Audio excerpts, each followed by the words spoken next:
सभी को मेरा नमस्कार साथियों, स्वागत है आपका अपने YouTube चैनल प्रवीण ढोंडवा में। इस वीडियो में साथियों हम आपको बताने वाले हैं मतदाता की मृत्यु हो जाने पर किस प्रकार से मतदाता सूची से वोट डिलीट किया जाता है, हटाया जाता है, क्या पूरा प्रोसेस है साथियों। वीडियो को लास्ट तक जरूर देखें। ऑफलाइन प्रोसेस हम आपको बताने वाले हैं। मैनुअली BLO साथी फॉर्म नंबर 7 फिल करके मृत्यु हो जाने पर मतदाता का वोट किस प्रकार से मतदाता सूची से हटा सकते हैं। तो साथियों वीडियो शुरू करते हैं। तो जैसा कि आप स्क्रीन पर देख पा रहे हैं साथियों, हमने प्रारूप 7 ले लिया है जो मतदाता सूची से वोट डिलीट करने के लिए प्रयोग किया जाता है। तो सबसे पहले आपको सेवा में निर्वाचक रजिस्ट्रेशन ऑफिसर संख्या और विधानसभा निर्वाचन क्षेत्र का नाम। यहाँ पर आपको जिस भी विधानसभा निर्वाचन क्षेत्र में बतौर BLO आपकी ड्यूटी लगाई गई है वो संख्या आपको यहाँ पर डाल देनी है और उस विधानसभा क्षेत्र का नाम। उदाहरण के तौर पर हम बता सकते हैं साथियों 15 गुल्हा। उसके बाद में विद्यमान निर्वाचक नामावली में प्रस्तावित नाम को सम्मिलित करने हटाने के प्रस्ताव के लिए आक्षेप हेतु आवेदन प्रस्तुत करता हूं। साथियों, मृत्यु के केस में आपको दो बातें बिल्कुल ध्यान रखनी है। जिसकी मृत्यु हो गई है आवेदक नहीं हो सकता। इसके लिए आवेदक परिवार के किसी अन्य सदस्य को होना होता है। कोई अन्य सदस्य रिक्वेस्ट कर सकता है वोट डिलीट करने की। तो साथियों ये बात आप अवश्य ध्यान रखें। बहुत सारे हमारे BLO साथी यहाँ पर गलती कर देते हैं। आवेदक जिस भी व्यक्ति की मृत्यु हो गई है उसी को बना दिया जाता है, जो कि गलत है। तो साथियों यहाँ पर उस व्यक्ति का ब्यौरा आपको फिल करना है जो मतदाता सूची से मृत व्यक्ति का वोट हटवाने वाला है साथियों।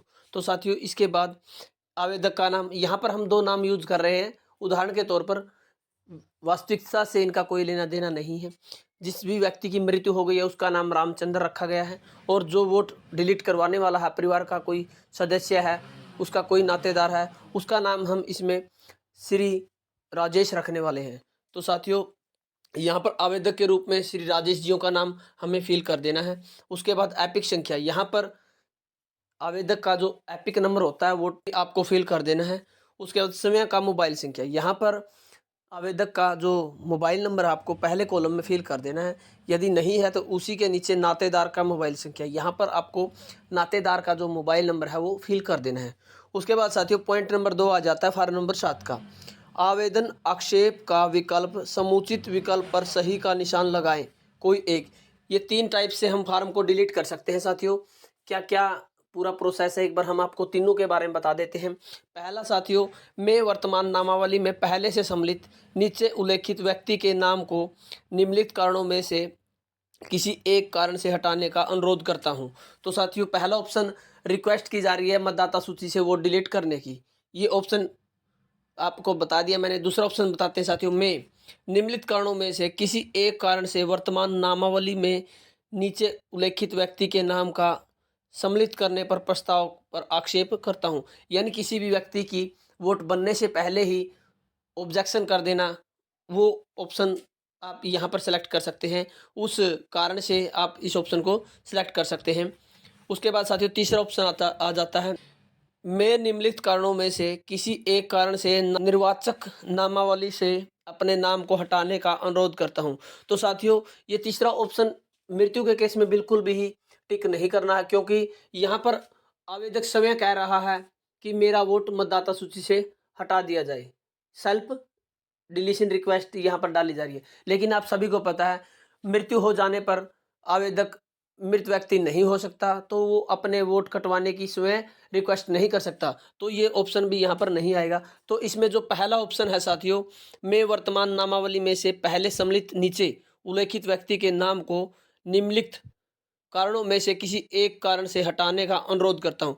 तो यहाँ पर जो पहला ऑप्शन है वो रिक्वेस्ट के सेंस में है, रिक्वेस्ट की जा रही है किसी अन्य पर्सन द्वारा। तो साथियों आपको यह ऑप्शन सेलेक्ट कर लेना। उसके बाद किस कारण से वोट मतदाता सूची से हटाया जाना है वो नीचे कुछ कारण दिए गए हैं, उनमें से आपको वो रीजन, वो कारण सेलेक्ट कर लेना। पहला कारण है साथियों मृत्यु, दूसरा कारण है आवश्यक, तीसरा कारण है साथियों अनुपस्थित ओब्लिक स्थायी रूप से स्थानांतरण, चौथा जो कारण है साथियों पहले से नामांकित, और जो लास्ट रीजन है साथियों भारतीय नागरिक नहीं है। तो आप सभी को पता है यह फार्म हम मृत्यु के केस में भर रहे हैं। तो मृत्यु हो गई है तो पहला ऑप्शन मृत्यु, इसे आप सिलेक्ट कर लीजिए। उसके बाद साथियों, मृत्यु प्रमाण पत्र संलग्न समुचित विकल्प पर सही का निशान।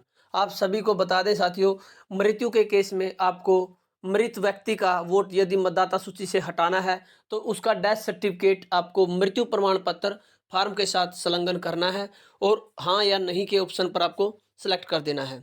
तो मतदाता सूची से यदि आप मृत व्यक्ति का वोट हटा रहे हैं तो आप जो डेथ सर्टिफिकेट है वो अवश्य ही अटैच करें। उसके बाद साथियों, पॉइंट नंबर 3, ऐसे व्यक्ति के ब्यौरे जिसके संबंध में आक्षेप किया गया है नियमानुसार, यानी जिस भी व्यक्ति का वोट कटवाने के लिए रिक्वेस्ट की गई है, जिसका वोट मतदाता सूची से हटाया जाना है, जिस व्यक्ति की मृत्यु हो गई है, तो उस व्यक्ति का पूरा ब्यौरा आपको यहाँ पर फिल करना है। फार्म के शुरू में हमने बताया था साथियों, उस व्यक्ति का नाम हमने उदाहरण के तौर पर इस फार्म में रामचंद्र रखा था, तो आपको नाम के स्थान पर रामचंद्र फिल कर देना है। उसके बाद उपनाम नहीं है तो इसे आप खाली छोड़ दीजिए। ईपीआईसी संख्या, यहाँ पर आपको रामचंद्र की जिसकी मृत्यु हो गई है उसका जो एपिक नंबर है यहाँ पर आपको अच्छे से फिल कर देना है। यह आप अच्छे से फिल करें साथियों। यह एपिक नंबर आप अवश्य डालें साथियों, क्योंकि इसी एपिक नंबर से हम जिसकी मृत्यु हो गई है उसका रिकॉर्ड सर्च करेंगे, उसके बाद ही जो मतदाता सूची से उसका रिकॉर्ड है वो हटाया जाएगा। उसके बाद साथियों, मकान नंबर, गली क्षेत्र, मोहल्ला, इस प्रकार से। उसके बाद नगर, स्थान, डाकघर, पिन कोड, तहसील, जिला और राज्य। ये बेसिक डिटेल है साथियों, ये आपको अच्छे से फिल कर देनी है। जिस भी मतदाता की मृत्यु हो गई है उसकी डिटेल आपको, ये बेसिक डिटेल मैनुअली आपको फिल कर देनी है। उसके बाद साथियों, घोषणा आ जाती है। यह आप आवेदक से अवश्य ही फिल करवा लें, क्योंकि यदि किसी कारणवश गलती से कोई मतदाता की वोट मृत्यु हो जाने के कारण गलती से डिलीट करवा देता है तो वहाँ पर हमारे बीएलओ साथी सेफ रहेंगे और जो पूरी जिम्मेवारी है वो आवेदक की हो जाती है कि उन्हें घोषणा की थी कि हाँ, मैं घोषणा करता हूँ कि इस व्यक्ति की मृत्यु हो गई है, यह जानकारी सही है। गलत जानकारी पाने पर आवेदक स्वयं जिम्मेवार होगा। तो घोषणा में क्या है साथियों, मैं यह घोषणा करता हूँ या करती हूँ कि मेरी सर्वोत्तम जानकारी और विश्वास के अनुसार कि मुझे ज्ञात है कि ऐसा कथन करना या घोषणा करना जो असत्य है, जिसके मिथ्या होने का मुझे ज्ञान या विश्वास है या जिसके सत्य होने का मुझे विश्वास नहीं है, लोक प्रतिनिधित्व अधिनियम 1950 का 43 की धारा 31 के अधीन ऐसे कारावास से जिसकी अवधि 1 वर्ष तक की हो सकेगी या जुर्माने से दोनों से दंडनीय है। इस प्रकार से यह घोषणा हो जाती है साथियों। यहाँ पर आवेदक को पता चल जाता है कि यदि आप किसी भी कारण से गलत सूचना देते हैं तो आपको इस प्रकार से इस धारा के अनुसार सजा हो सकती है। तो आपका जो आवेदक है वो जानकारी सही देगा। तो साथियों, उसके बाद तारीख, जिस डेट को आप फार्म अप्लाई कर रहे हैं वो आपको यहाँ पर फिल कर देनी है। स्थान के स्थान पर आपको जिस भी स्थान से आप फार्म अप्लाई कर रहे हैं वो आप फिल कर दीजिए। आवेदक के हस्ताक्षर ओब्लिक अंगूठे का निशान, यहाँ पर जो आवेदक है इस फार्म में, उदाहरण के तौर पर हमने जो राजेश बताया था उसके साइन आपको यहाँ पर ले लेने हैं। यदि साइन नहीं करता है तो बाएं हाथ का अंगूठा आपको यहाँ पर अटैच करवा लेना है।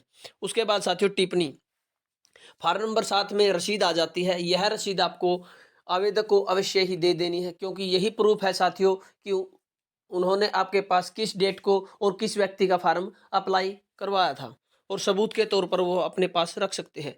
आवेदक के लिए अभी स्वीकृत पब्लिक रसीद, रसीद साथियों किस प्रकार से फिल करनी है एक बार हम आपको बता देते हैं।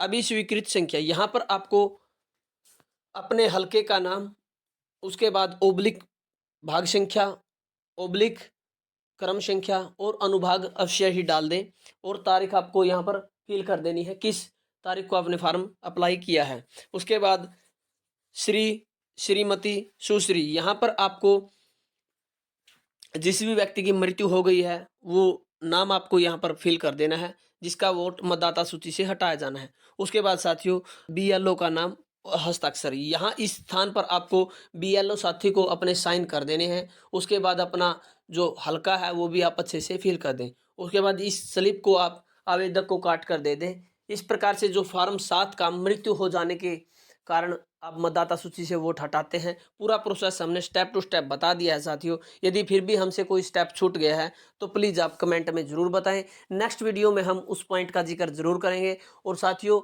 यदि आपको हमारे द्वारा बनाई गई वीडियो अच्छी लग रही है, प्लीज़ आप चैनल को सब्सक्राइब जरूर कर लें और बेल आइकन भी दबा दें साथियों, ताकि वीडियो का नोटिफिकेशन सबसे पहले आपके पास पहुंचे। धन्यवाद साथियों, वीडियो देखने के लिए। आपका दिन शुभ हो।